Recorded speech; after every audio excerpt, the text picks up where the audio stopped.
We were trying to figure out what to do with the Adele building, which was vacated. For a while, it was leased by Mohawk Liquor. As a matter of fact, all of the Kahlua bottled and distributed in the Midwest was actually bottled there.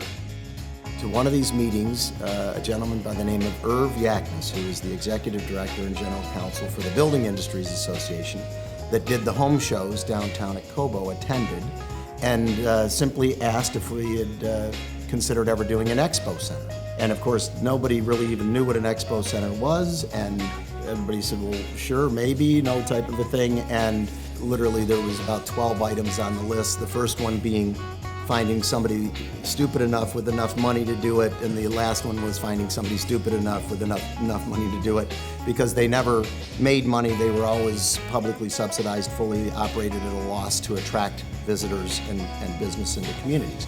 I knew the city wasn't interested in really any significant actual funding of anything like that, so it was like, why don't we just move on to what the next real opportunities were? Mr. Yaknis said, well, I think that you should do it, and he was looking at me. And I'm like, well, I've got the stupid part down pat, but I've got no money. and you know, Mr. Adele, to his credit, said, you know, maybe I could go back to the trust. We could talk about, you know, getting the building cleaned up. And literally 4 weeks later, I moved into the building. Didn't have a lease at the time. Ultimately, we negotiated a lease and an option and all these other things that came into fruition. But we started the old Novi Expo Center together at that point in time. The first real kind of awakening moment for me was there was literally thousands of light fixtures, either in the ceiling, a few of them, or in stacks on the floor. We could barely find the light switches, but when we did, none of the light fixtures worked. I mean, literally there was 6 working light fixtures in the entire place. So the reality of lamping and lighting 300,000 square feet quickly set in when we needed about 1,000 fixtures and they were about $120 a piece. I've continued to think about the challenges that he had to face, things that had to be repaired. And I've always been amazed at how he has overcome a number of the negative situations. To me, it's been a point of pride of me to watch him operate and do all the things that he's done.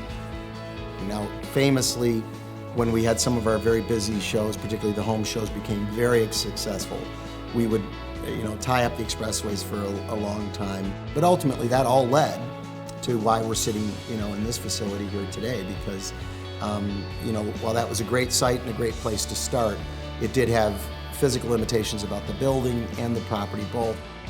The Motorsports Museum went in there, into the original Expo Center. When the lease ran out with the Adeles, they had to relocate. The old Expo Center building was torn down in 2012. After years of planning for the site, a new development is currently underway for the Adele Center property. Of course, now that property is in a position where it received approvals for, you know, the development of some additional, you know, facilities, hotels, and some restaurants and other things. So hopefully with some very positive additional road improvements and things like that that will, you know, help the success of the entire area. So we're certainly wishing them all the success in the world on that. We moved in 2005. We opened up as the Rock Financial Showplace at the time. And then ultimately we built the hotel and what we call the Platinum Ballroom and Meeting Space Edition in 2013 is when we opened with that. And of course, our recent expansion of just under 200,000 square feet in the form of a large new event center on the west side of the building.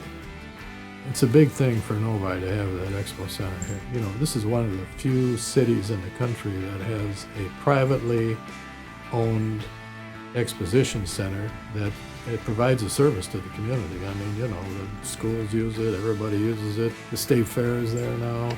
So that is probably the coolest, best thing that we've been able to accomplish out of this whole crazy journey that we're on, is reviving what is such an important event for the state of Michigan, which is having, you know, the Michigan State Fair here. We are the only privately owned and operated state fair in the country. Selfishly and with pride, you've heard a lot of the things that Blair has explained about this program, which I sit back and I get some of the benefit. It's because my name.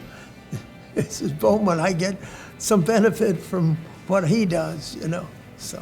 Well, and the sincere thing is, I couldn't have done it without you. Well. Again, from the standpoint of the business side of things, you provided an incredible amount of knowledge and mentorship and just, Thank you for saying so. It's really been something I think that we should all be proud of as, a collaboration between, the city and ourselves, and it's continuing to grow.